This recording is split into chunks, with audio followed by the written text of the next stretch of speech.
I think this is for our meetings. We usually meet in Altspace. This is maybe our second time here in Hubs and Webxr. The audio thing is one thing to keep in mind. If you can't hear somebody, you can also click on them and increase just their volume. You can also decrease people's volumes. If you block somebody, though, it's kind of hard to undo. It can be done, but try to avoid accidentally clicking on that. Is there any other survival tips for Hubs and WebXR? I think that's Can pretty you good. actually mute somebody? I mean, change the volume? You can lower and raise the volume. If you're on a quest, just push the A button while you're aiming at somebody. Yep. And then it's kind of weird. You go to plus and minus and hit the trigger to increase one person's volume. So for the presenter, you might want to do that. It's spacebar when you're on desktop. Hold down spacebar. Oh, great tip. But yeah, and we can't, we don't have any kind of shared screen today. So if anybody wants to do a quick verbal plug for the group, we can just do that right now. Or we can just go right into the presentation. Anyone? Gone. Hey, Matt, was there any good press releases today, Matt? I don't hear your mic. I don't know. Was there, Zach? Fine, don't talk about it. No, this is the perfect group. Let them know. Hey, Matt. Spill the beans. I don't know. It's just so we worked on a project with 3M for their new folded optics that they're providing to the VR industry. So they just finally released a press release about it today, so I can actually say something about it. Otherwise, I couldn't really talk about it. Break the chains. Nice. Basically, like the normal Fresnel lenses are like 2 to 3 times thicker than their folded optics path, so it should make VR headsets be a lot thinner. And they're getting ready to start mass production, so they're going to be available for any vendors that want to use them in their headsets. So you should see them start to come out. They built a reference headset with it that they showed off at CES, so that's where this all came from. But so there's a press release out that has a link to their page, and it has a bunch of videos that shows teardown of their device and shows the optical path and all that kind of stuff. So check it out. Awesome, that's great. It's the first chains to production optics, I think, since 2013 when the DevKit 1 shipped. Everybody used Fresnel since then. And this is the first attempt to mass produce something else. It's pretty sweet. It doesn't have any like light rays or anything in it because it's just a normal lens. It doesn't have any channels in it or anything. It's just like a regular pancake lens. It's like 2 or 3 lenses, but it's in a really small stack. It's about like half an inch thick or something. Yep. So you can probably I get tweet out that link too if people can't find it because it's not super Googleable, but it's 3M, VR will probably get you there. And they called it HARP, which I don't even remember what it stands for. Pegatron is the company they partnered with. And and they're like they're basically Asus. So yeah. But I don't know who owns who, but it's Asus at some point in there. So maybe someday when we can get together in person, you'll have one in your hands and you can bring it to a meeting. We can look through it. A lot of the dev work I did was just throwing it over to Taipei and asking if it worked. So because it was COVID times, so it was fun. But. Unprecedented times. Cool. Yeah. Anybody else wants to share with the group? Last call. Going. Gone. All right. You want to kick us off, Brian, and let us know what we're going to hear about and where we are? Yeah, sure. Thanks a bunch for the intro. Thanks again, everybody, for coming on out this evening to our wonderful Twins XR space. I'm Brian Scalick. I am from the REM5 team, more specifically the REM5 Studios. Amir, the co-founder of REM5, is in the back there in the red, the strong silent type. And yeah, so I mean, I guess a little bit about REM5 from the beginning. You guys maybe know of us as we have a physical space out in St. Louis Park where we deliver food, fun, beer, pizza, and get a lot of people into VR for the first time. Basically, over the past basically 10 months, 12 months, we have been looking into these Webxr platforms as a way to reach more people as, the uncertainty around putting people in headsets in the future grows, I guess is a good way of putting it. And so we've worked on a lot of projects with art galleries and kind of museum type installations. And so this Twins XR space was our big kind of client and push into the mainstream, hopefully. And yeah, it's just been a really good project.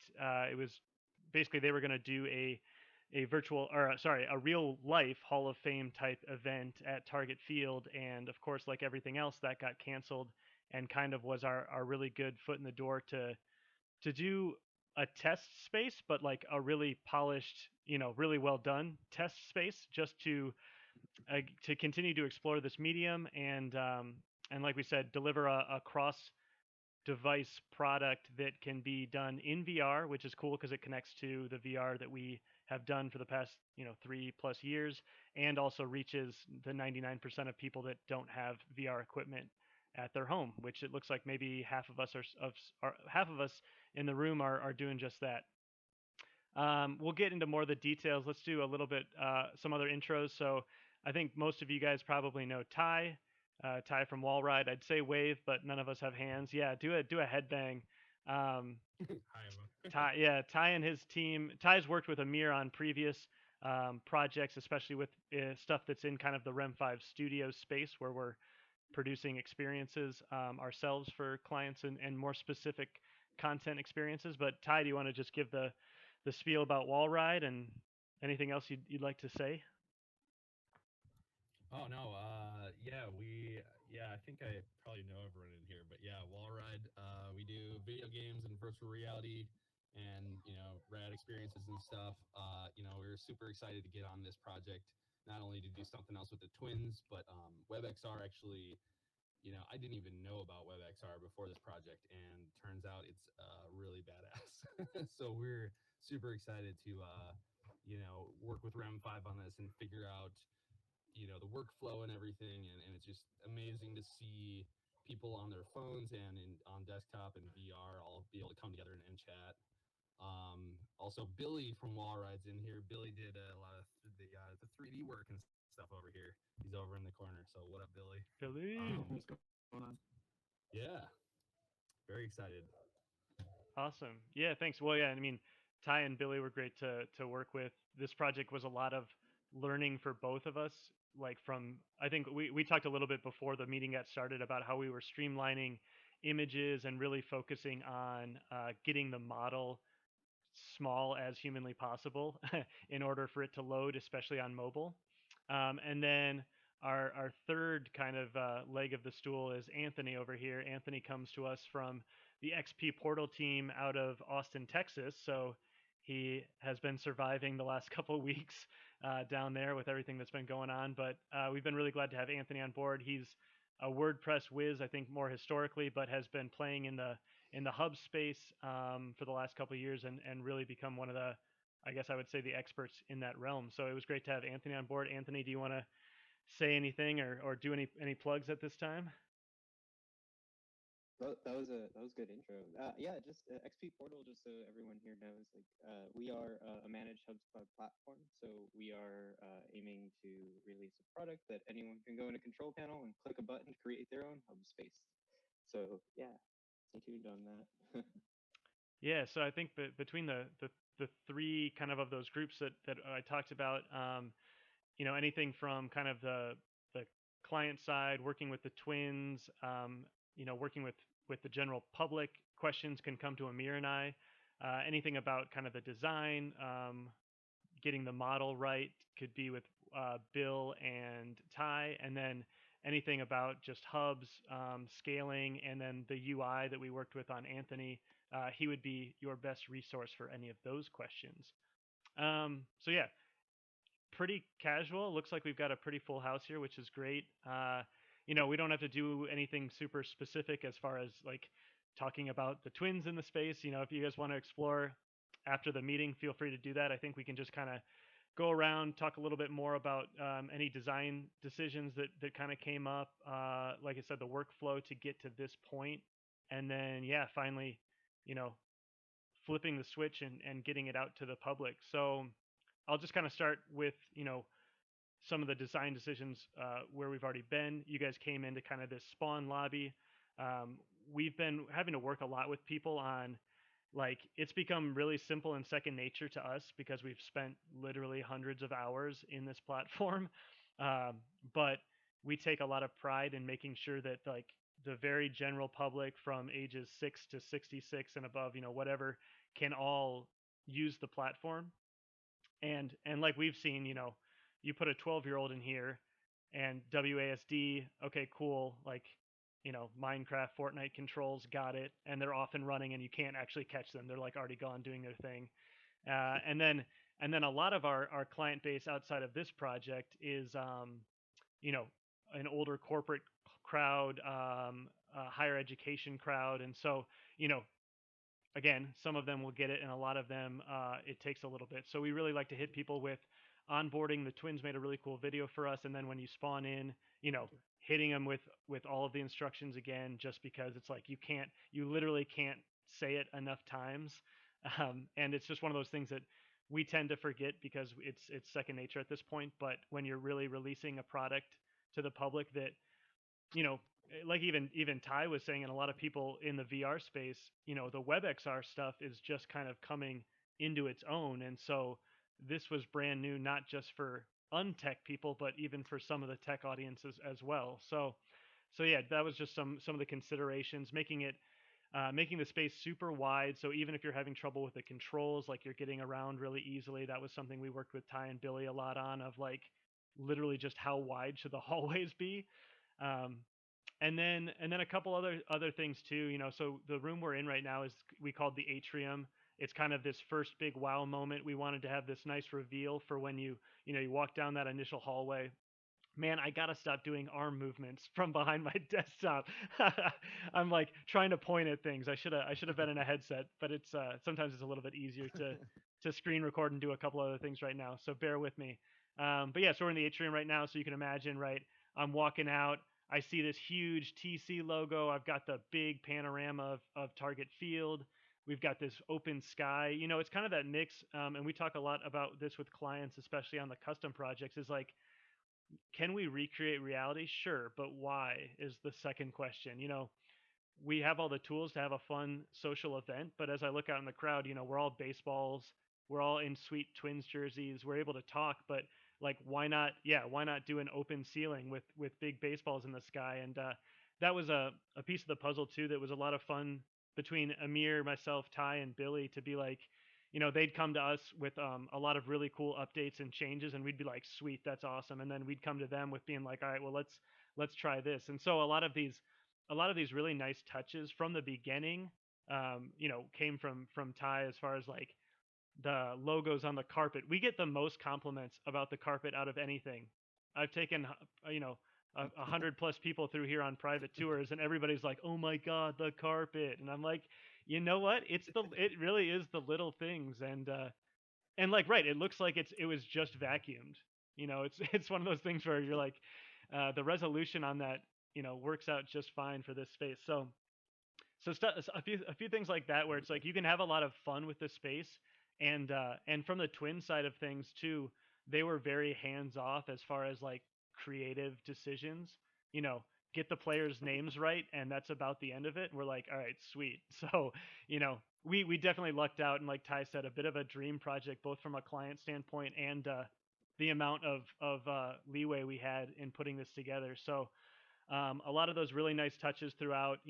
Team logos everywhere, team colors everywhere. The baseball bats as pillars. So, again, it's a lot of those things where, how can we make something structural into something that's completely branded? And to go along with the first of many baseball puns, I think we really hit a home run as far as some of those design decisions go. We've had a lot of baseball puns over the last 4 months. So, I mean, the thing is, they work really well. Even if you're not a sports person, you'll find out that you're using them in conversation all the time. So don't judge me. Yeah, so like I said, big photos was a part of it. Like, how do we do a lot of cool historic content for like the the average fan and then the diehard fan, right? So if I want to come in here just to check it out for 10 minutes, great, I had an awesome experience. If I want to come in here and read every single line of text for 2.5 hours, like I can also do that. So that was again that overarching consideration of making one cool space that works for everybody and is really accessible and easy to use. Cool. That was a lot of talking. So yeah, Ty. Oh yeah, it definitely started off like being influenced by the Twins Clubhouse. I think that was like the original concept. Yeah. And then we decided to just take it a little more whimsical. It's like, all right, we're making this crazy thing no one's done. It's in VR. What can we do to make it, like a crazy spectacle in a space, rather than just some realistic, environment. Yeah, well, and then as you think about it too, what we ended up doing, and I think Ty, this really opened up kind of your team's eyes to Webxr, was every step of the design process. The four of us, or five of us, or six of us, depending on who was all there, would meet up in a version of the space right in the platform we're in right now, and we'd walk around. We'd go up to the text and look at it. We would stand there and say, maybe we go a little bit higher res. Maybe but we should do this to save some space and literally walk it. We would walk the space and as far as I think cutting out a lot of these middle steps that normally you'd look at it and be like, could we do this? We would just literally plop it in and walk through it. It was pretty incredible as far as an efficiency standpoint, I think. So I think both of our teams saw how much potential even just that has.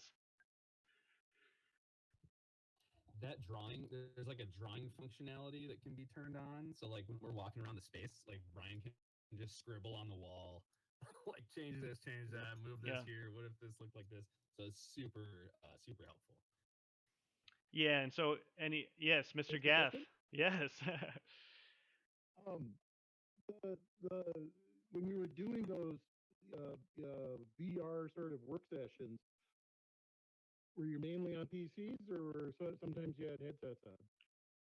I would say similar to all the other times we're in here, it's 95% on desktop. We usually hop into headset just to check that functionality and to check resolution. But as far as being able to maybe especially with the client, we'd maybe meet on a Zoom first and then we'd send them a link and then hop into the space together. And so there was a lot of just advantages to just hopping in on desktop. And it's one of those things where we know that how cool and functional it is on desktop, and we just we want to take advantage of that. But yeah, so before Anthony helped us basically strip down this entire UI, if anybody hasn't been in a different hub space before, definitely go check it out. They updated their UI maybe about a month ago, and it's pretty slick, and they did some nice upgrades to it. But yeah, there's a lot of functionality that we actually took out of the space because I think, like I said, our goals were for people to come in here, chat, roam the space, and that's about it. Because when you give people too much control, they do things with it, and this space would be filled with 3D hamburgers, and there'd be writings on the wall. And so you can imagine there was there was some thought to be like, how about we don't give people any tools? So in the design sessions, we can scribble on the wall. I can type something into chat and then pin it to the wall as a text item. Be like, hey, can we make this bigger? Like classic client bullshit, but it worked, and it was actually really helpful for all of us too, because we could go around and we'd put up basically post-it notes, have a saved version of that space, and then be working in a new version of the space. And so it was a little bit of a balance to keep track of it, but again, super efficient and just literally doing updates in real time.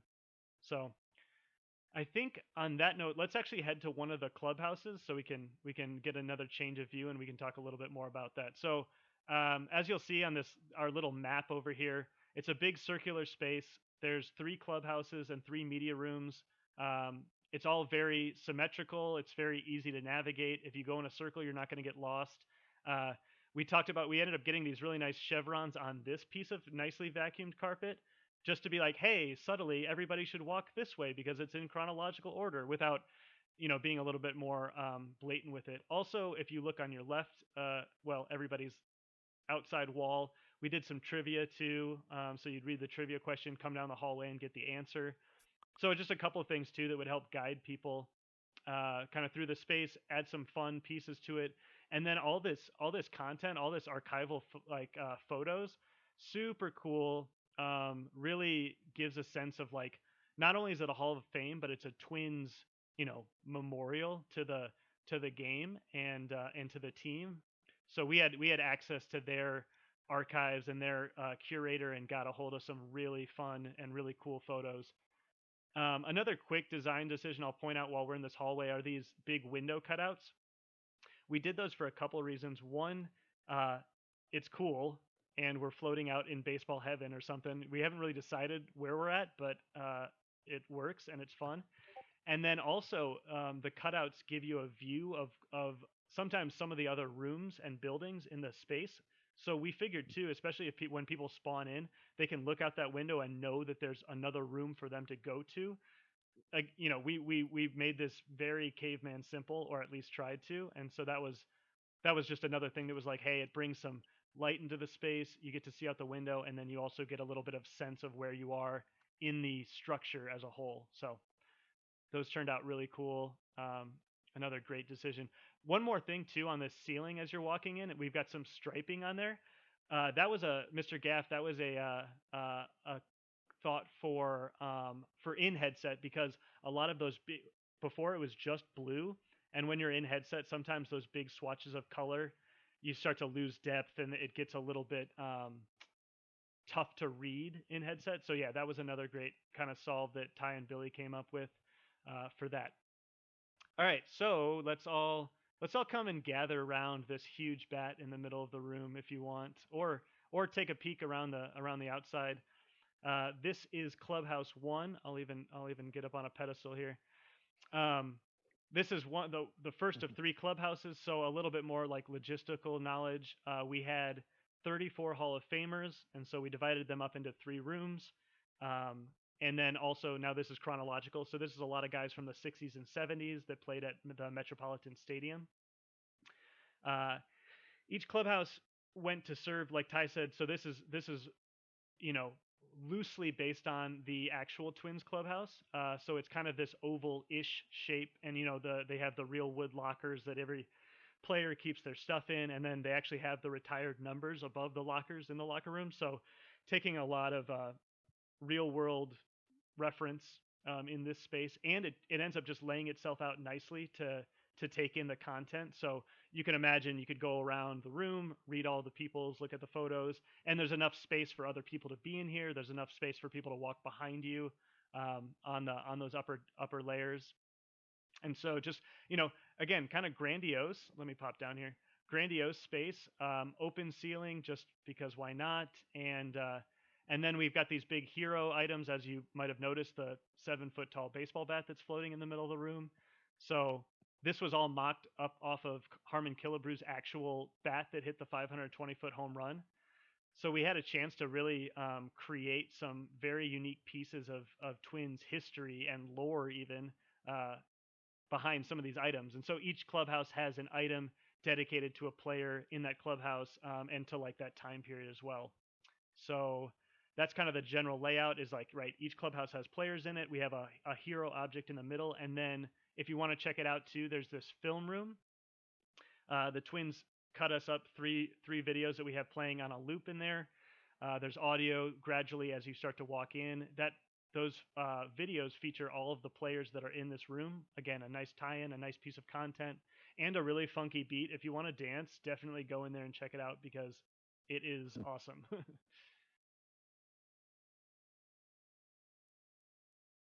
Ryan, did you guys consider like having some more interactive things for folks, like where you could like hold the batter? Is it just too complex for beginners?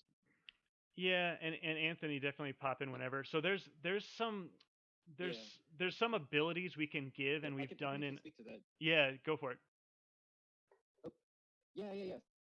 So there's a lot of like mechanics that are built in. Like I see you're in VR right now. So if you look up, you've got that UI that's kind of sitting above your head. Those simple mechanics are kind of there, but we were on a pretty tight deadline. And also one thing to keep in mind, like as Brian was saying, we wanted the experience to be super simple, where they can just get through and not get too complicated. So grabbing objects and things like that, like those mechanics absolutely do exist. And if you look at the Hello Webxr demos from Firefox, those are a really good example of how to achieve that. So it's not that it's impossible, it's more like it was a time constraint of like figuring out how to network that, because what you're trying to do is network that state of being in somebody's hand across many players. So some of those things that we had to figure out and kind of solve right now, it doesn't exist in hubs yet. Sure. Got it. Yeah, and Greg, a lot of those too is like continue to have like a wish list where, you know, hey, let's get through this first event, and then really think about, you know, what are some of those things we'd love to do in the future, given the time and the budget and some less constraints than kind of getting to a point that you know, everybody's happy with, and we put on a really nice space. So yeah, one step at a time, but definitely some really cool ideas for the future. I want to compliment the design of the room, the and the benches, which I think are sort of ironic in a way, but really make it sort of give it a homey feel. It's really nice feel. Yeah, they're kind of ironic benches, but yeah, agreed. I mean, it just gives a sense of like it being lived in, it being a real physical structure. They give you a feeling that you're in a space. Yeah. We had we had a big discussion about, you know, there's, you know, because there's very limited interactivity, how can we make it kind of fun to navigate? And I think, you know, making it so you're not just walking straight through, and you know, you can go around this area, you can go down here, you can go up here. You know, when you go into the film room, it feels like you're descending, you know, you found your seats and you're descending down onto the field, and we have that railing with the grass down there. So we really tried to make the space as interesting as possible just to navigate through. Can I ask one more question to sort of the whole group? How many of you seen a baseball game, professional baseball game? In real life? Holler. Yeah. Woo. Yeah, I mean, there's field trips during public school. If someone buys my ticket, I'll be there. One of the we were talking about when we first came in is my father was a sports reporter. So I've been all three stadiums and seen lots of games and watched the World Series in one of them. And this group is not necessarily a big live sports going to group usually. So it's sort of ironic that what a guys really, to use the pun, the home run. It's really cool. I got a question, I think, for Billy here. As far as this back goes, did you just texture it with photo reference to make it, or did someone 3D scan it, or? Yeah, for the bat, I just took a picture that I think Brian sent me of the bat, and then I just kind of modeled it and slapped the photo texture right onto it. Yeah, it looks pretty faithful to the real thing. Nice job. Thank you. Yeah, you can like almost taste the pine tar if you get close enough. If you get on in there, it'll open up your nasal passages a little bit with the smell. But yeah, I mean that was one of those things that just turned out great. Really added to the room. Such a cool like historical tie-in. Another one of those things where, right, it's not the real thing, but there's also a good chance you might never see the real thing in real life, and this is pretty dang close. And you know, kind of the thought behind it being larger than life is that A, you see it right away when you walk in, and B, it falls back to the question of why would you make it the size of a normal baseball bat? It'd be this tiny little thing. Right. So have a little fun with it, and then you get to really see that detail. You get to see the signature. You get to see the pine tar, and it's just a really well done piece. Well, let's head over to Clubhouse 2, just as long as we're gonna probably just catch them all. We've got different objects in them and different content. So, and I think a lot of people too are pretty familiar. Oh, definitely watch the nuns photo on the right. Nuns photo on the right. It's the best photo in the entire space. That's not up for discussion. It's the best photo in the entire space. I saw that one. I'm like, it has to be in here. It's so cool. So good. So then, yeah, as we're coming into Clubhouse 2, this celebrates the 80s and 90s, which, of course, for a lot of Twins fans is, you know, it's the heyday. It's the Metrodome. It's the World Series wins. So this was definitely a very important room. As you'll see, there's a massive commissioner's trophy that I believe, you know, Billy made, or I don't, you know, who was fully involved in that one, but I'm just gonna guess that Billy was doing all of them. So yeah, again, great. Like using photo reference, larger than life, some really cool lighting that was done to it just to give it some texture and some depth, and yeah, it just really ties in this the space. Yeah, the trophy turned out really cool. We had to do a lot of get very creative with our optimization. Yeah. Yeah, I was gonna say the lighting looks better on it the last time I was in here. Nice job. We took your Hey, take a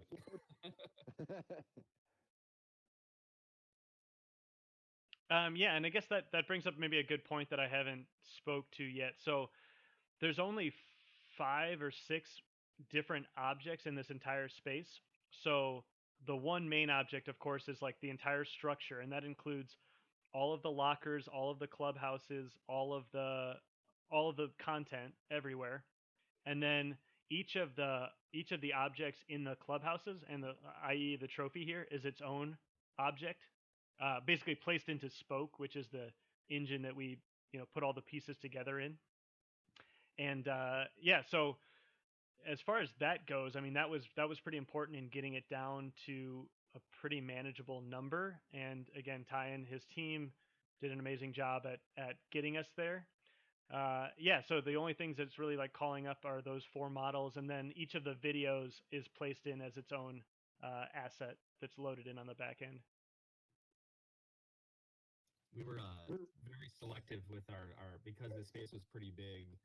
We were very selective with our lighting, so you'll notice there's like a ambient occlusion kind of thing under some objects where it makes sense. So like underneath here is really just a quad with a gradient on it. So any shadows like that are totally faked. All the lights up there are quads with a texture on it. So we had to get very creative to get this to run smooth, but it was super fun. Could you speak towards just a little bit about Spoke and sort of, if not everybody sort of been in hubs, sort of what Spoke is and what you think about it? Yeah, I mean we've spent a fair amount of time in Spoke. If you haven't checked it out yet, definitely give it a whirl. It was one of those things that I think, especially for Amir and I, not coming from a 3D background per se, there was a bit of a learning curve.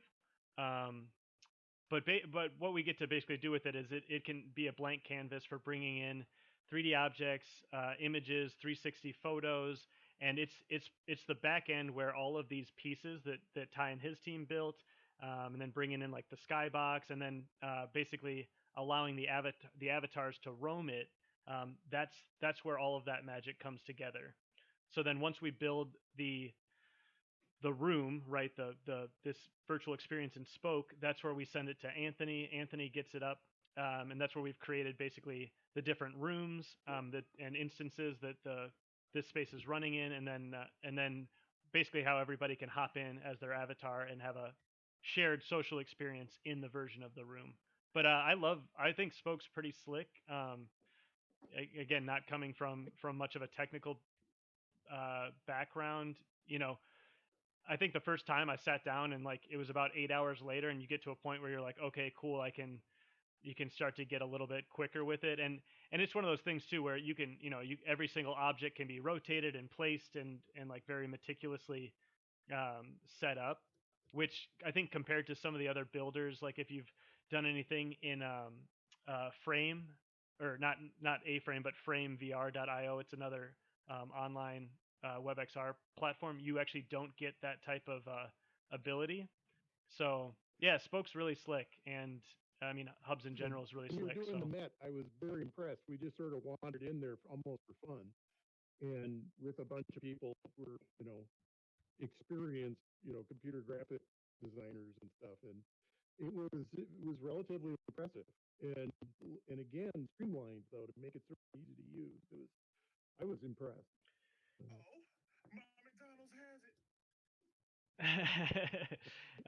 Yeah, well, and that's the other thing too, and that's that whole part of working with Ty and Billy and Anthony, is that it's all pretty much in real time. Like we would add in the new model from Ty, publish it, and then we'd all meet in it. We'd refresh our page, and the new model would come in, and we'd be like, all right, cool, let's look at the changes. So instead of something that'd be like, yeah, we'll get it to you, next week, we would be able to do stuff within minutes, and it was pretty slick. Sorry, I'm asking so many questions. Where are the videos hosted from? So they're Those are coming straight from the server yeah. with Cloudflare workers being the CDN between the viewer and the server, so that we were able to kind of ease the load on the server by using Cloudflare as like the middle provider of those assets, and it worked out really well.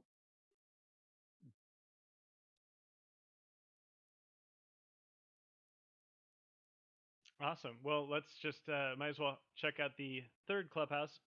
Again, same construction, different players. This will focus on more of the a little bit more of the target field era, and then up to the modern day Twins.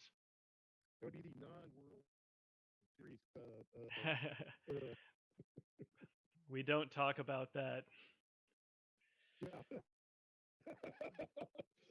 I figured there aren't anybody from the MLB here, so from the Twins. So.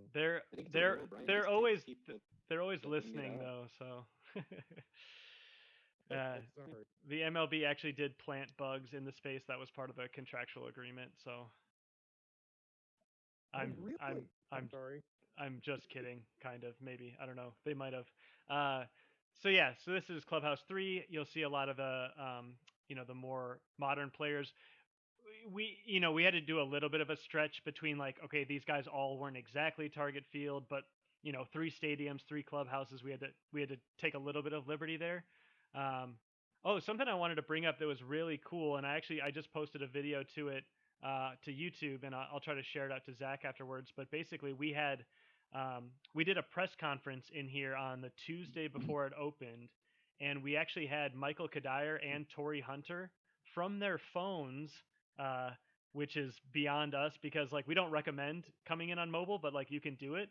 And so yeah, 2 Hall of Famers joined us for a tour in this space, just like you and I are standing here. It was me standing, 6 feet away from Torrey Hunter, and that was pretty awesome. And I think that's where this discussion tends to go is access to players, really unique VIP level experiences where it's like, hey, we've got this open and free for the public. Come and check it out. But at the same time, with enough coordination, you're getting again, access to those types of conversations and those stories that couldn't be done any other time. Like I'm not going to ever meet Torrey Hunter in the real world outside of building a Twins XR. So that was really cool.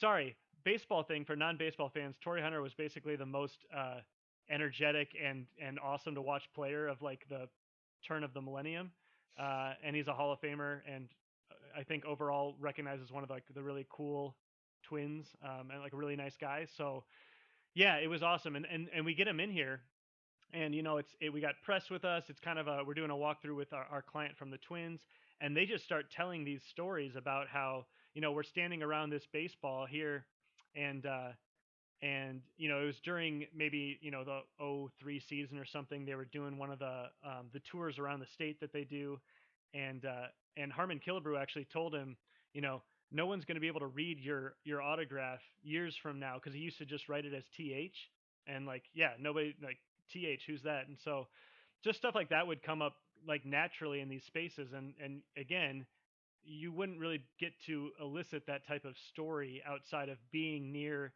these objects and like being in this type of very baseball and Twin centric environment. So that was we knew the potential of that, but that was an actual super eye-opening experience. That just something to think about if you're thinking about these spaces or types of experiences. That's where you can add a lot of value. Man, that's a good sales pitch for future franchises, huh? Oh, I'm trying my bestest. We're we'd love to, again, I think between the 3 of our teams here, we basically had to do a ton of work to open up that door to the league especially, and to professional sports in general. So if you know anybody, send them our way. We'd love to have more conversations because it really is limitless. Something that comes up a lot is when am I going to come in here and watch a game? And it's like, well, yeah, that's a no-brainer. I think that there's probably a ton of legal hurdles around streaming a Major League Baseball game into a shared online space that I don't want to think about right now. But that's the first thing that everybody asks when they get in here. So there's got to be, there's something there for sure. Especially with, they just announced they're looking at doing 10,000 people, which is 28% of target field for opening day, and moving. That's like kind of the number they're playing around with. So that's what 40,000 fans who still aren't going to be in state. This season's not going to be markedly different than last season as far as like really getting people into the ballpark. So yeah, tons of potential here. We'd love to just continue to explore it with the Twins. They've been a great partner on all of this. So here's to that. And yeah, I think I'll just kind of leave it on that. If anybody has any more direct questions, we can break off into groups. This room will just stay open, so feel free to walk around. Oh, actually, one more thing before we either have more questions or break off. We're actually gonna do. It's pretty fairly official. We're gonna do a concert in here on Friday. So again, that really it really falls into our playbook of like multi-use spaces. We've done live streams into stuff like in headset at our physical REM5 before that Matt was at that was pretty good. It was an experiment for sure, but we're gonna it's Nerdy and Mickey Breeze. They're two kind of local kind of hip hop rap guys from Minnesota. They're kind of up and coming, and we're down to do it. So we're gonna do a live stream into here on Friday, probably at 8 p.m. and that's probably going to be announced tonight or tomorrow because it's almost Friday already. But that's something we're pretty excited about, and we'd love to have everybody come back out for that because that's going to be one of those things where, as we've learned, and I think we were talking about that earlier. These spaces do really well with like very focused time-based events, and so this is going to be a big test and testament of that this weekend. It's like, all right, can we get a few hundred concurrent in here, and even if people are confused about the technology, like they'll still click the link and come try it out if they can come see a concert. So we would love to have you all back. It's free. Yeah, it's free. So tell your friends, bring your friends. We'll set something up. So on that note, I don't know, Anthony or Ty, any more about that? Final things? Oh, sorry, what was that? Oh, just find out more about that. Yeah, so it hasn't even gone live yet. We just got like the contract signed this morning, which is a whole thing. But you can just take my word. You heard it here first that we're going to try to do it Friday at 8 p.m. And basically, you'll just come back into the room sorter, so you won't. This room will be updated technically, but go through the normal channels to like sign up for Twins XR and then go to the room selector there. I think if most of you've already registered, we can get you the bypass link to just get there anyways. But that's where all of those rooms will be updated. We're going to do some kind of funky stuff in the Atrium. We're going to drop in the live stream there. And so, yeah, just show up and do some headbanging. Yeah, and the URL is twinsbaseball.com/XR, right, Brian? Yeah, that's still to get to like the registration page. So if you haven't registered, do that because that will help our numbers. And then that's another place too where if you haven't registered, they'll give you you'll register and it'll pop up and you'll get to the room selector. If you registered before it opened, you should have still an email with the link. There's kind of a gray area between having the link to come back in. So if you need a link, just reach out to me and we'll get you all set up. Is kind of the end of the story. But yeah, twinsbaseball.com/XR will be is kind of where we've worked with the Twins to kind of house a lot of this information and of course taken a lot of learning, from that. You can make something super simple and you'll find out that people will still surprise you with what they thought of something or like they didn't understand about something. So any feedback, yeah, we'd love on the whole experience, but luckily, this isn't everybody's kind of first rodeo in this room. So you guys kind of have a pass on that, but yes, I will stop talking because that's been way too much. But thank you again, everybody, for coming out. Yeah, we can still do some questions and hang out, but yeah, thanks again. Woo! Woo! Thanks. Nod your heads, people. Nod your heads. Headbang. Yeah. Yeah, a couple questions about kind of tuning tuning the space. Yeah. So you said a lot of the focus was on not VR, but what was kind of the min spec? Where were you hitting bottlenecks? Was it on textures or polygons or certain phones? What did you pick as the All low of the end? above.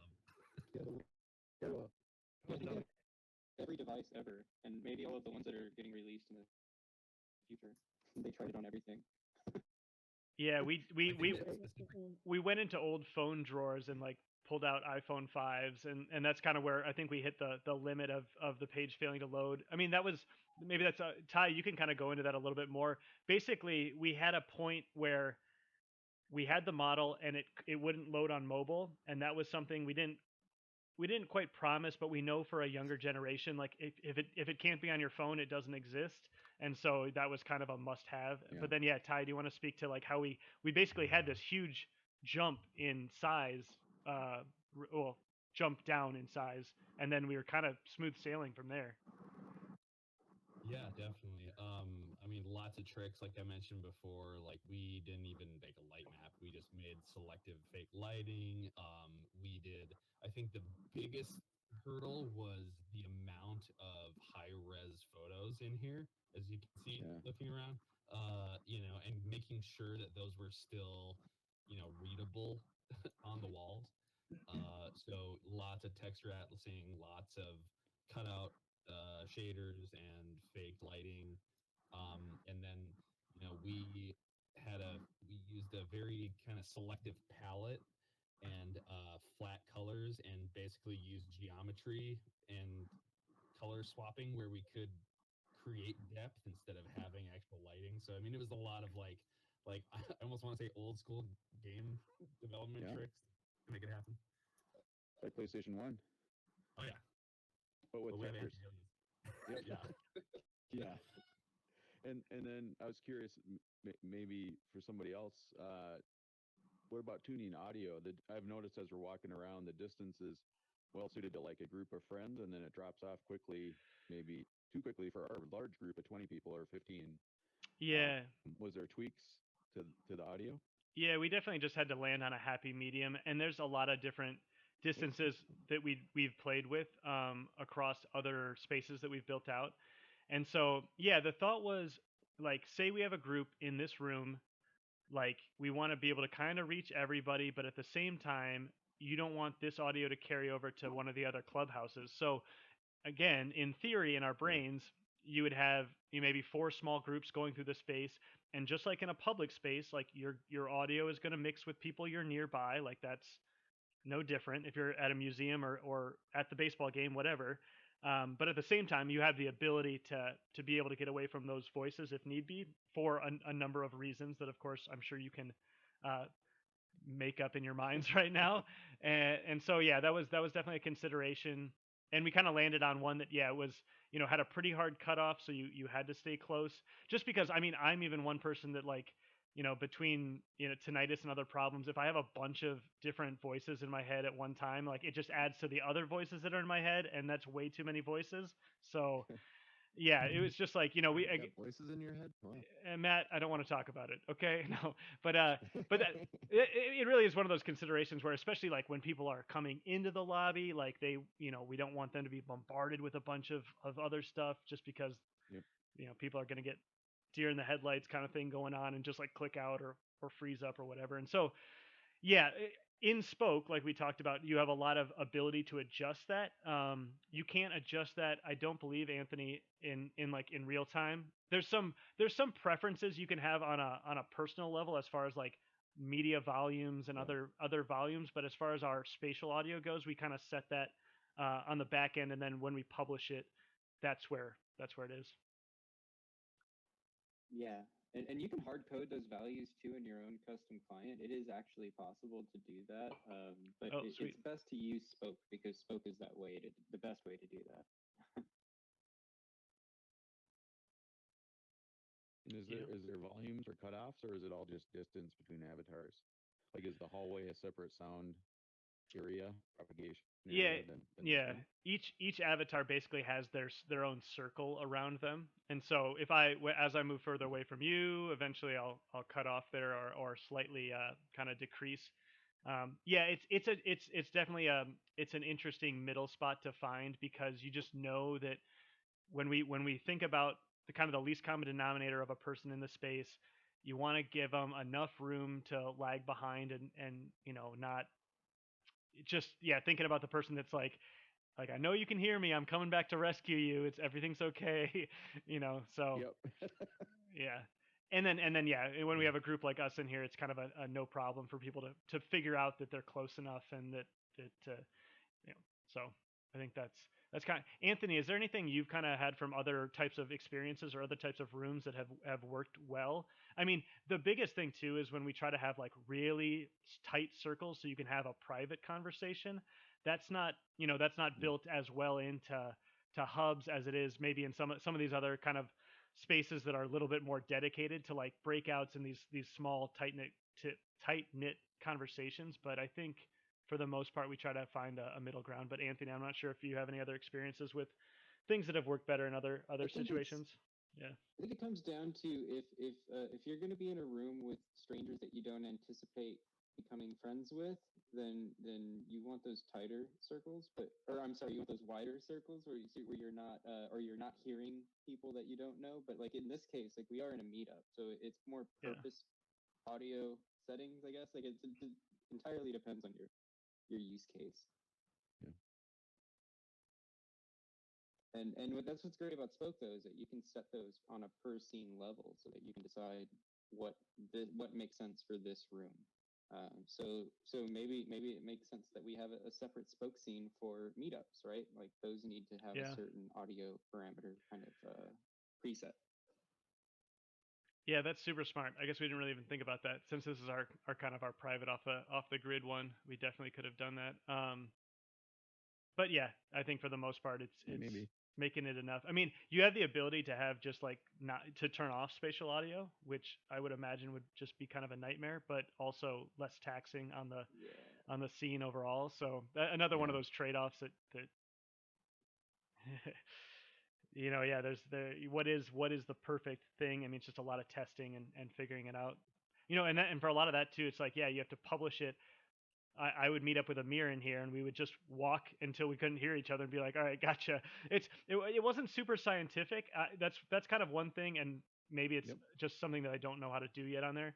That's one thing I wish Hubs and Spoke would have, would be like in development. I just have a big circle around me that shows exactly like where that audio is going to go to, because visually, I mean, that just makes so much more sense than Yeah, test and or even repeat. to But set up like audio triggers where you walk into a room and your circle is widened and into a small hallway it's closed. But I don't know, maybe they're thinking about those features for the future. yeah, Be kind of nice. there's a couple trigger pieces in Spoke, and Anthony, I don't know if you've touched those.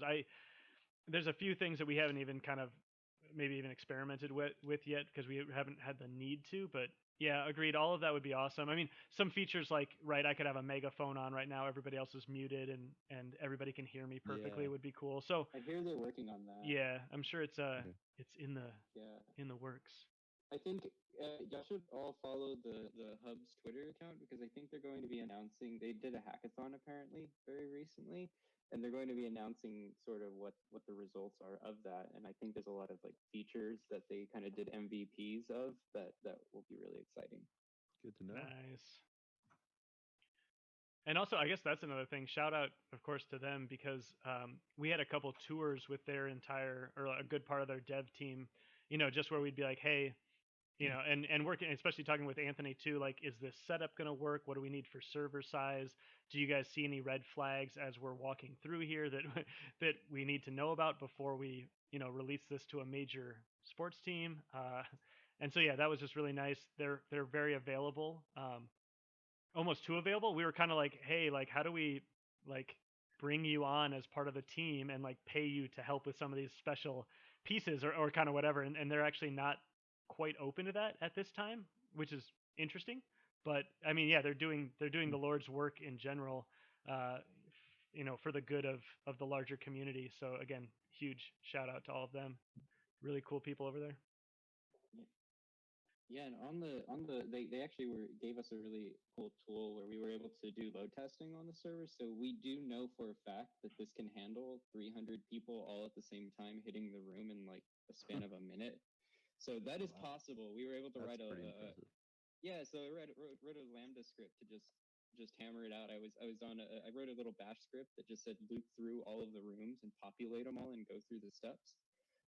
And it totally works. The server didn't go down. We saw a little bit of a load increase, like it took a little bit longer to get into the rooms, but overall, that you got all the people in there. So we could have bumped the server up even more to handle up to 1,000 or more. It's just a matter of how you, and that's a good point too, is like how you bring people in. If you're trying to have a high traffic event, it's good to stagger them. So not send an email out to 50,000 people maybe all at once, and maybe make your list smaller so that you can put gaps between when that traffic happens.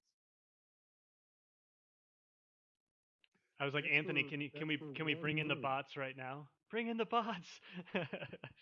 No, we actually filled this. We mostly filled up this room. Oh, you know what? I can bring in the bots. No, we don't want to do that. I don't want to break this. Did you have that many people in here, voice chat and like real people?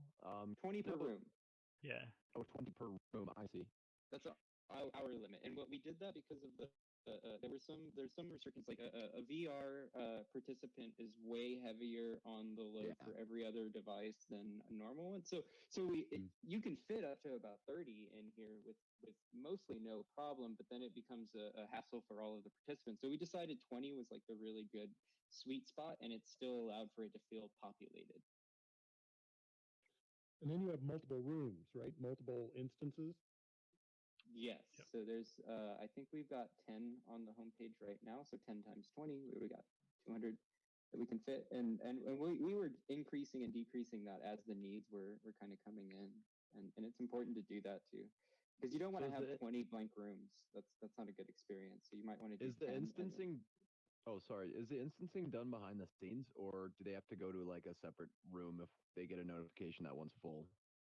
So they won't get a notification. So when you get into a hubs room and it's populated, it will tell you that the room is full and you can wait in the lobby until there's an open spot, or you can go to the homepage and just find another one. One thing that we did really well is we had a clear indicator of how many people were in a room out of how much space is available. So if it said 20 out of 20, you wouldn't click that room. Got it.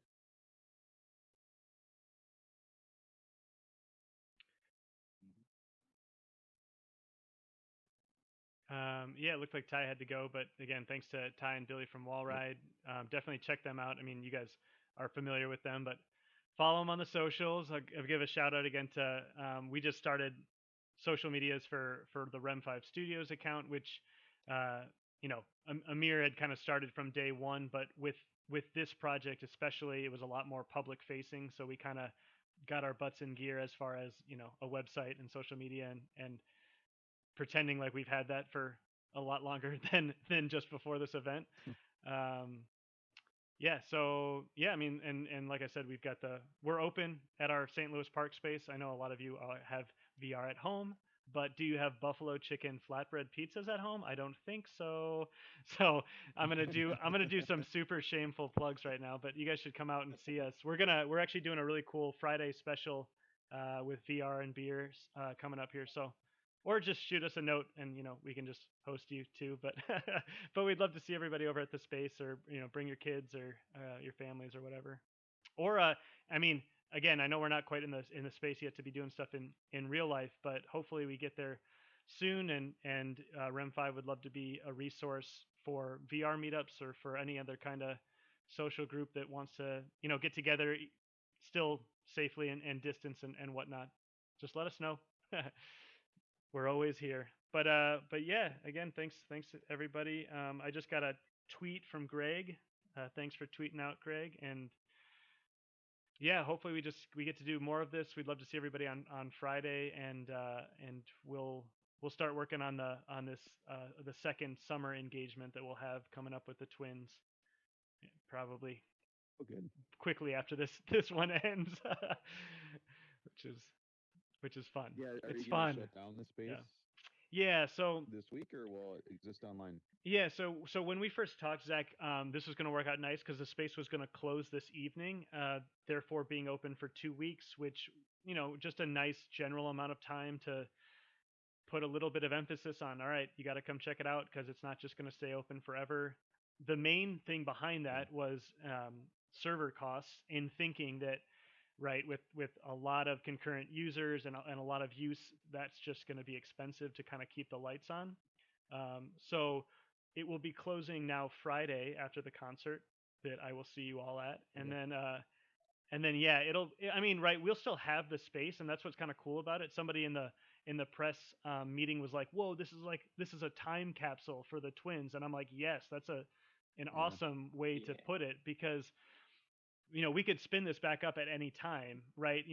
It's like a reprisal next year. Where, the Virtual Hall of Fame is back or whatever. Like, that's not uh, too many obstacles, and plus we have the model, right? So even in a different Yeah. platform or a custom build, Matt, it'd be great to you could have something that lives on, basically forever. And a lot of our other spaces that we build, as far as like REM5 for Good, REM5 Studios projects, those are open 24/7 because they're like one instance, and we'll have a meetup in there, or it'll be an art gallery. So if a few people at a time want to pop in, like, that's not really a big deal. But something like this, yeah, we put a little bit of guardrails on it, and then we can evolve it and hopefully have this very long-term relationship with the Twins, that they're pretty well invested even just into this first space, in that it's in everybody's best interest to kind of keep pushing. I mean, they're a first to market as far as professional sports go, which is awesome for them and us and everybody, and it's a great story. But now you have the growing pains and or the general pains that go along with that. So we're all, I mean, we're heavily invested in the success of this, and doing cool stuff and showing it to as many people as possible. So again, we thank everybody for checking her out. Cool. Cool. Thanks Yeah. so much, Brian. This has been great. It's Yeah, so no, great to Yeah, get thank you thanks. for under the the tour. hood. We got there eventually. I'm through 2 sodas from talking so much, and I'm sure I won't go to bed tonight eventually. Nice. But I'm like a little kid. I'm like, oh my god, I had sugary sodas, and now I can't sleep. But but it was good. I end up rambling a bit, but it's nice to kind of talk about everything that went into this, and so a lot of our considerations moving forward. I know we're all excited to just keep pushing the envelope, get it in Right. front of the right people, and get the right people really excited about it, is kind of has been the winning ticket here. And like I said, we've had a ton of success in the tech space over the sports space, almost, just because I'm like, I'll reach out on Twitter to anybody and be like, hey, you want to come check this out? You and I'll just pop into it, and we'll do a private tour. And whether Yeah. you're a air quote bigger name, or just a guy doing a VR podcast, I don't care. If you can help tell the story, like, we're all about it. So that's been fun to see that this and that's the whole pitch. This isn't just for Twins fans and just for sports fanatics. Like, this is a cool piece of tech that has its place, hopefully, for anybody. If I say it out loud I was enough, gonna it's say- true. So it's good. I was gonna say, from a VR perspective, it this idea of just this walking tour really beats the pants off of sitting in a fake auditorium and just holding still. Yes. Like, it's a very much really so. nice to get Yeah. close to 3D objects and things on the wall, and just moving through a space together. It's like a museum. It works really well. And that goes back to my comment about the benches and the ramp and things. Yeah. It draws you in. It makes you feel very different than a lot of experiences. Yeah. And Kind of another on thing that- too with the avatars, what was funny is I thought we were meeting in REM5's instance, so I was like altering my avatar, getting ready, getting dressed up for tonight, and then I remembered, I was like, oh wait, we're in the Twin space. You don't pick an avatar, or you only pick an avatar. You can't upload your own. And I think that's a really good conscious decision to make with your experiences, because you want it to not, you don't want to have somebody dressed up as like Godzilla in your space walking around. Like, it's not a good look for your brand. But also, we all feel like we're in a baseball space, so we're not taking away from that story that we're trying to tell by having these different avatars. So that was cool.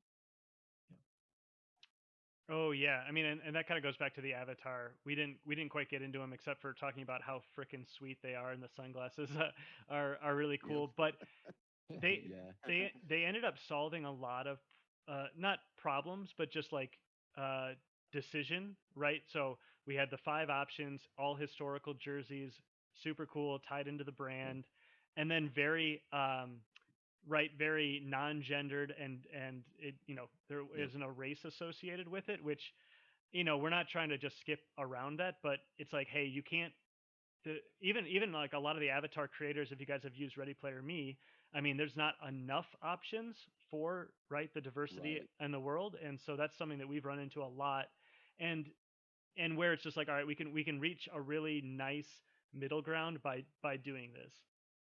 Um, Yeah, so even Facebook yeah. Horizon beta doesn't have enough avatar options yet.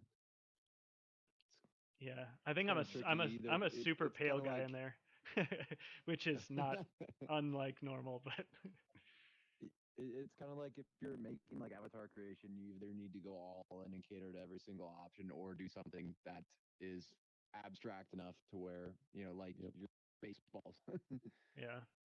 And I'm kind of surprised that, not that they would have maybe bought them out, but that there's not direct integration with Ready Player Me quite yet in hubs, Yeah. because it's so slick, and it can be really cool, and a lot of times, like we did a meetup for kind of more of a corporate client, and so all of the people from their team had their Ready Player Me human avatars, and everybody who was like kind of these interns or like visiting kids with questions were all the default hubs robots, and it was a nice separation, because you could just recognize like, who should I go talk to, and then like that kind of is what they look like in real life, so you get that kind of secondary sense of, oh, Yeah. it's a sense of, I've met you before, which is wild. Which, I mean, even in our baseball avatars, you feel that way in space, because it's like, whoa, what up, Billy? I've never met you in real life, but we've like actually talked a lot in WebXR. And I mean, Yeah. Anthony, we've been on Zooms before, but it's like, I know you as hearing you through WebXR. So I don't know. Yeah, Yeah. it's like the future chat room or something. Maybe that's not a good a good uh, reference, but it is interesting where, that's what we like, at least as far as like away from Zoom, is this sense of space, and feeling that you're really in the room with Yeah. somebody, like especially Tory Hunter. Like, I was in the room with Tory Hunter. There's not really any. I'm not questioning that as far as that goes. Yeah, I can vouch for that.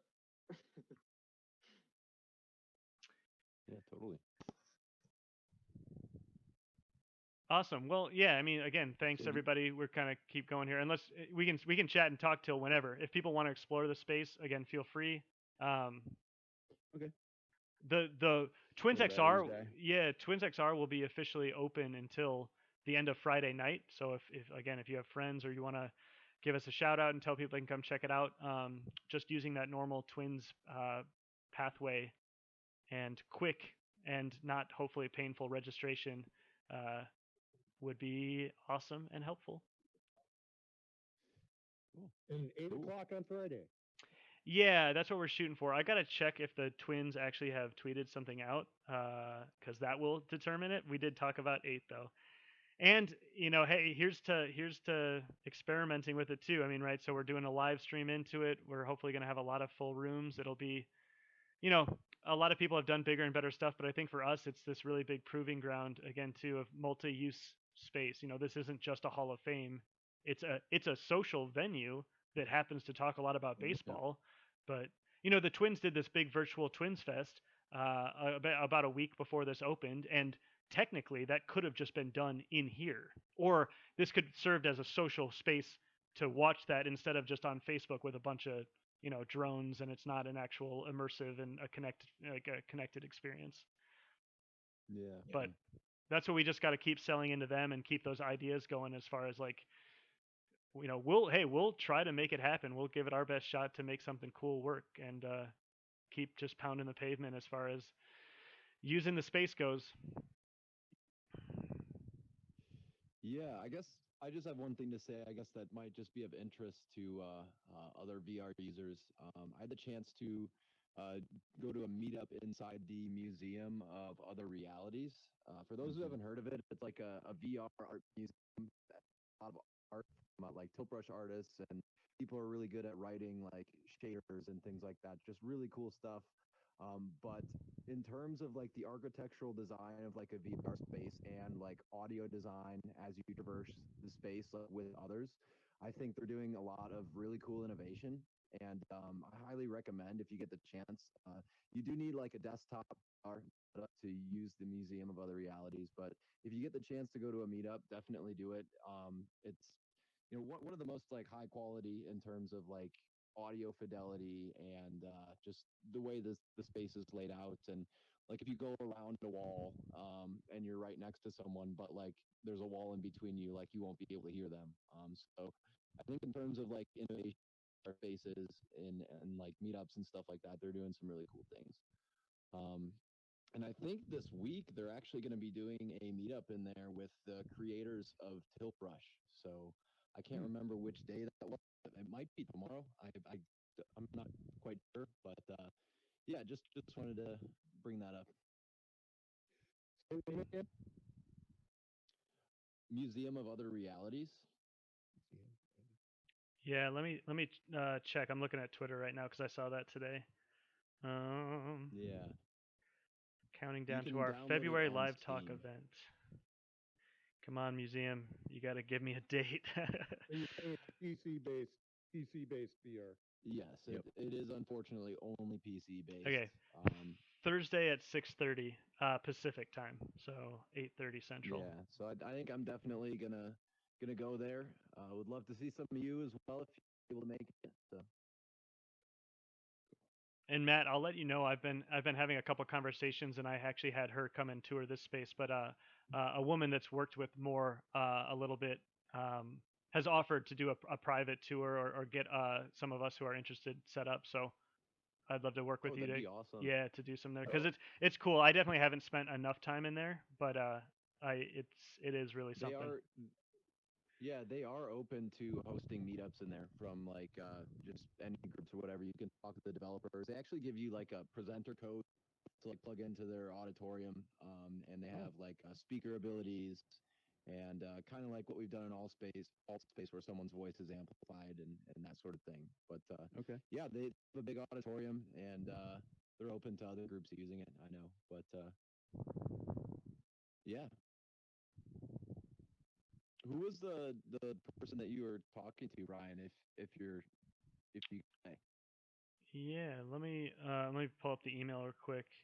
Actually, when I was in here with her, she had a really good idea for our next go at this space.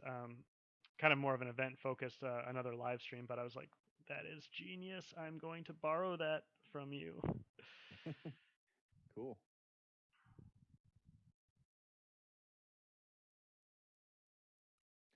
But yeah, the event that I went to in there was with some of these sound designers who made like sound effects and placed them around in the Museum of Other Realities. So really cool. They're using I forget the name of it. It's like it's not just stereo audio. It's audio where if you turn it, you'll hear things from various.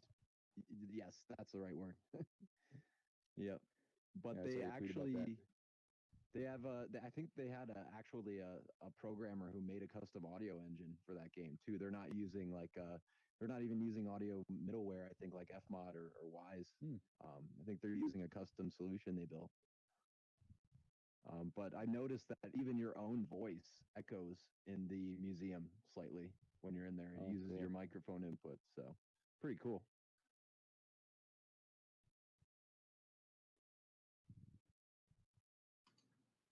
Cool.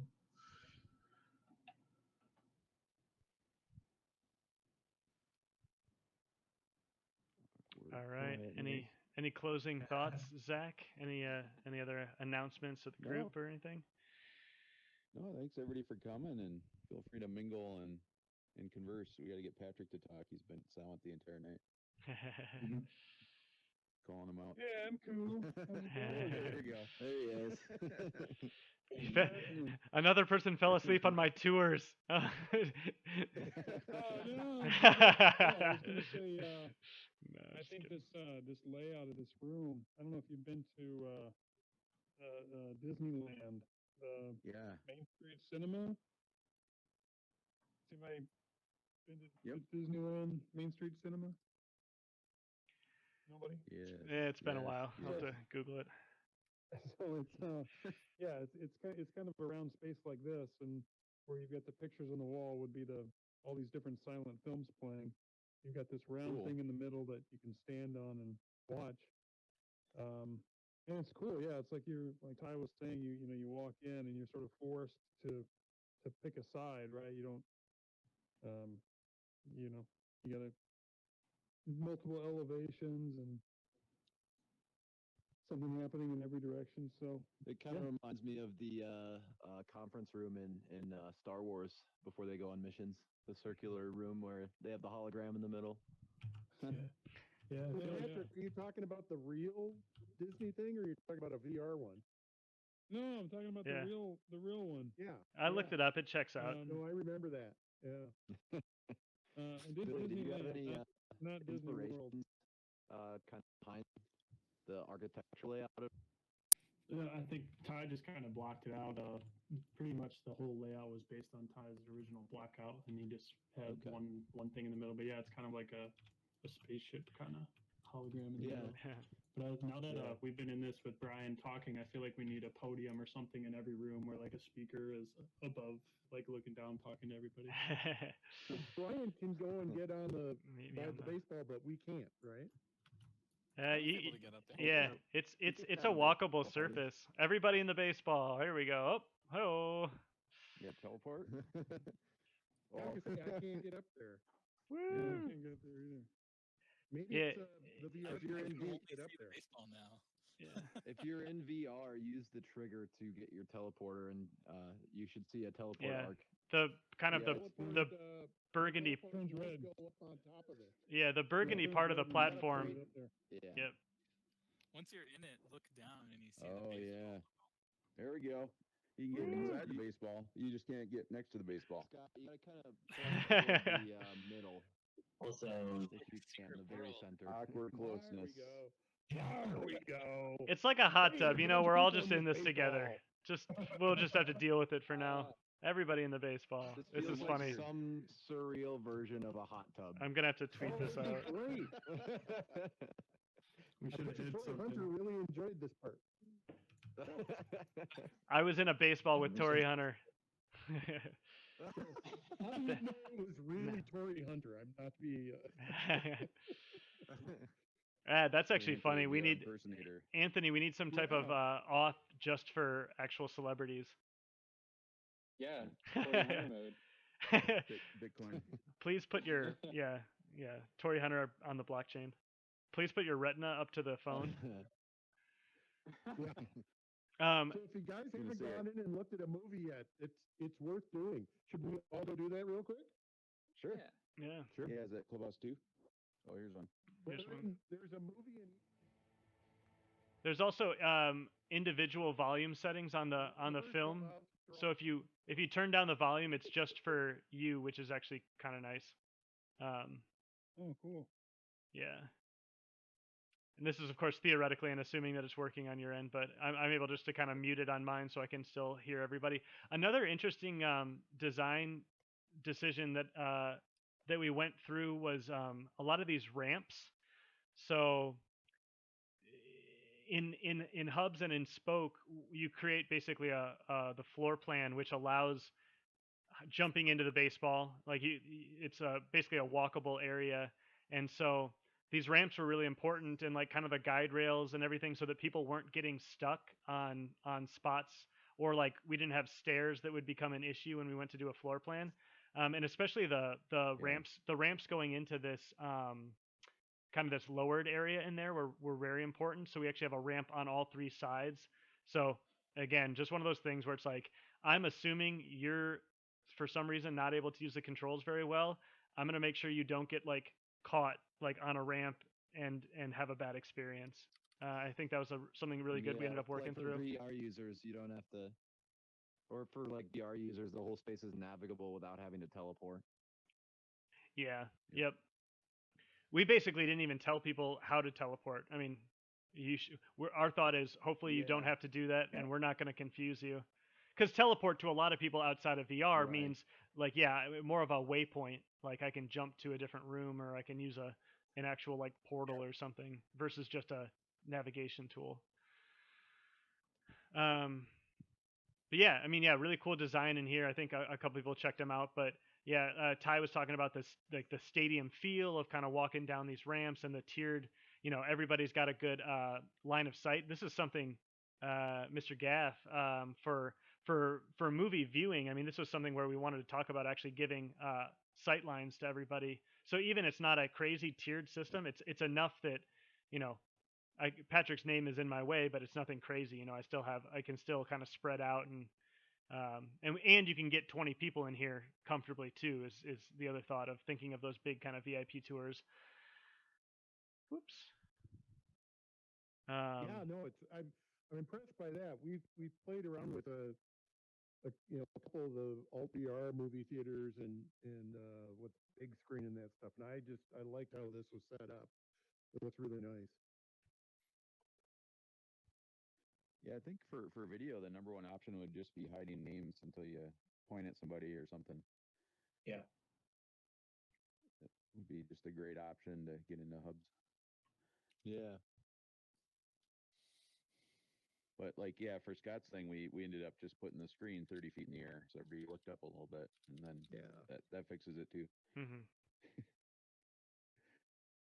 The thing though, actually, that brings up a really good point. So coming back to our base user who comes into a room and doesn't know that they can move their head, we actually created all of the content right online, right with a standard eyesight. So say you don't have a mouse, your trackpad's not working, whatever, you can still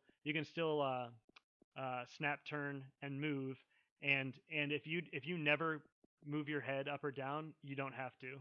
So that's a good point.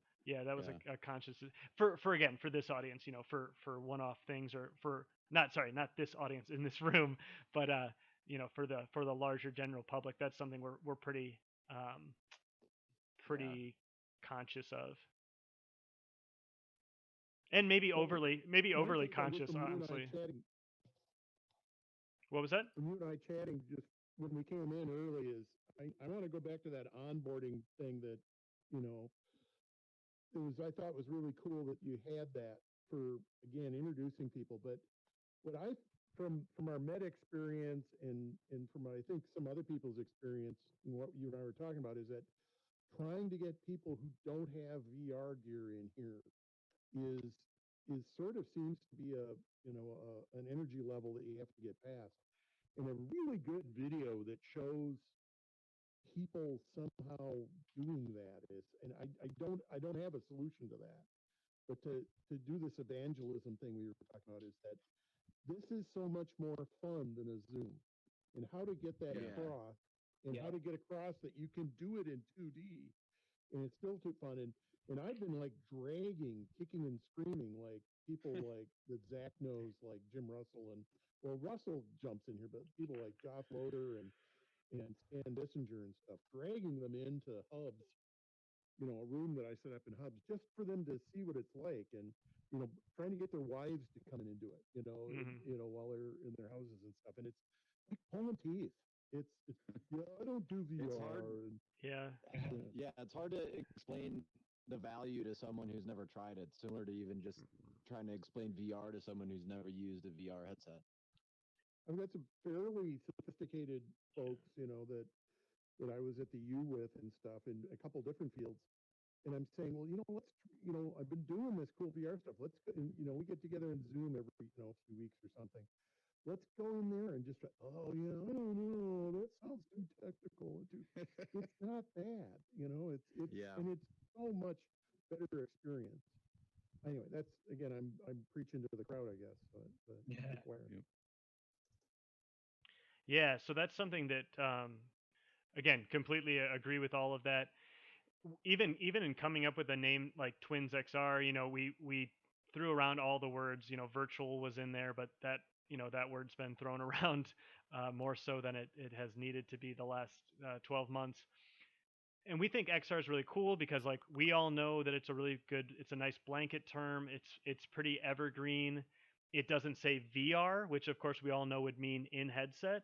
And I think we don't have a ton of like hard testimonials, but I think that we're still ahead of the curve as far as people knowing what that means. And right, so we're in a Webxr platform, and there's all the terms that are getting thrown around that it's tough to find the happy medium where it's like this isn't a live stream, this isn't a Zoom call, it's something more than that, and you just haven't heard of it yet. And so we're going to try to help you get to that point, again talking about the general population. So I don't know, it's tough. I don't know if you guys have run into anything else in that space where there's a good solve from a naming point of view. I mean, like there's so like many XR because it goes with experience. It's sort of XR and experience can kind of get put in the same sentence and it works. But yeah, that's what it is. It's an experience. Like it's not necessarily virtual per se, but it's anyway. You have autonomy. We're gonna tune out. Yeah, that's actually where XP Portal comes from, is Experience Portal, and that's why we're the platform to create hubs experiences. So I love that you said that. That's what I think of. But agreed. I mean, we had the really cool hype video from the twins, and a nice piece that like shows it across devices, shows people having a social situation. Like, so we came in here and actually like basically filmed an ad, a commercial. Did B-roll, had people looking at the lockers together, dancing in here, whatever. And that was good. And then we also we adopted the script that we used for our onboarding video, and they made a really nice onboarding video that we kind of saw like when it was done, which was a bit of a surprise to say the least. But I think they did a good job with it. It's still just a matter of like even when they have a huge audience, on social, they still either need to pay to play to get in front of people. And it's still not just like to get them to click and check it out, but to actually understand and take action, right? There's so many steps too. But we always think about it, and Anthony, me and Amir, it's like this is just the next step in the web. Like this is a website you can go to that happens to have a lot cooler functionality and immersive abilities than if you went to twinsbaseball.com, right? So how is that a good way to get into people's heads? Like, you've used the internet before, now try this. Like, I don't know. Like, what's I mean, like how do you frame it? I used to be a copywriter. I should know this, but we're that's the huge draw, at least on my level. The hubs is push the link. You're there. Yeah. It's none of this sort of the to get into all space VR is sort of I've had to drag people in there and stuff, and I love the experience there, but it's hard to beat the push this link. Yeah, I mean, and what we start doing is right. That's exactly. You have to get people in here. You have to show them what it is, and you have to start. And I mean, not sorry. That's going to sound weird, but like, start using these types of platforms to hold meetings that you would have done on Zoom anyways. Like a lot of times, Zoom works perfectly fine for what it needs to do, but this can be a cool place. It's a nice fresh alternative, and it opens up that person's eyes to the fact that something exists outside of Zoom. And I love not being on camera with you all right now. It's great. You can just see my lovely pinstripes and not know that I'm wearing the same thing for 3 days in a row, like everybody else in the room. I kid. I think today was shower day, if I remember correctly. We can see that you have no pants on, though. Yeah, dang it. I knew I forgot something. Where did I park my car and I forgot my pants? I think I had a meeting today. Happens all the time. Yeah. We actually we had a client meeting in Topgolf this afternoon. We played Topgolf with a guy and just chatted. It was great. I mean, clearly that's not a use of Webxr, but if any of you guys have played Topgolf or Pro Putt, it's A, super addicting, and B, it was great to like literally just be sitting there hitting balls and having like talking business. It was, and so same thing kind of applies to this.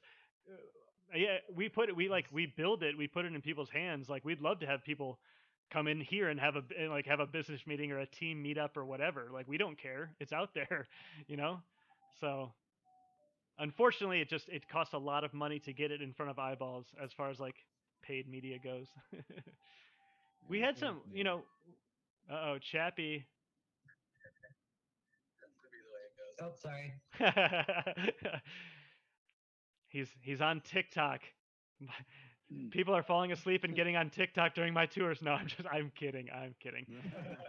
We've been working the comedy show too much, so I got to kind of like, you know, I'm working on my crowd work, ragging on people. So, Yeah. Wait, are you guys talking about me? Uh-oh. I was AFK. Wake up, Martin.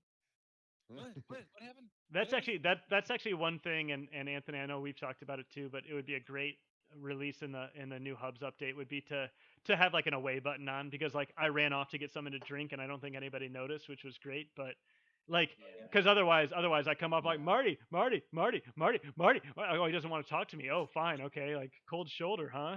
Well, I think I just scared Robbie Halverson away. I went up to talk to him. Yeah. Yeah. Or you just like hang your head in shame, and that's like kind of a universal signal for like, don't talk to me, I'm not actually there. You know, the lights are on but nobody's home kind of thing. Yeah. Designate an AFK corner. Everybody AFK just stand in the corner. Yeah. And we've we've talked about them a little bit too, or even like color coordinated names, you know, the classic like red, green, blue kind of thing, or sorry, red, yellow, green would be great. Little buttons, little icons, something. Well, thanks again, Brian. This was great. Yeah, Brian, this has been great. Yeah, very cool. This is our 7th Minnesota goodbye, so I don't know if it's the real one or not, but you know. Have a good night. Yeah, no, I was like, the restroom is calling my name, so I'll probably let everybody go. But I appreciate it, Zach. I recorded from my POV too. If you guys want to post or I can put something up or whatever, I'd love to share it out, and people who missed it or weren't able to come in. It's probably going to be a massive file. I think I've been recording for about 2 hours now, but I'll work on something, and we can or I can cut up some clips or something. But I think we had some really good conversation in here and some nice nuggets that hopefully will be beneficial to people at large. And just another shout out. I mean, clearly. Yeah. Oh yeah, you were streaming too. Perfect. But yeah, I mean, if anybody has any questions after this about Webxr, this project, etc., I mean, I think between a lot of us in this room, like we can figure it out. But for a project of this size, we've had a lot of hurdles. Or if you have cool things in minds or collaborations or clients, we can all kind of get together on it, because I think there's it'd be cool to get more stuff going for the entire Twin Cities for sure. The hub of hubs, Twin Cities, and Austin. Of course, we do spring break in Austin. We've already decided that. Oh crap, Austin's in the room. Austin and Minneapolis want to fight. Uh-oh. I'm kidding. But we are very kind of similar. Yeah, I was like, we're kind of similar markets in some ways. So awesome. Well, thanks again, guys. I'm gonna bounce, but good virtually seeing everybody. Matt, Zach. Yeah.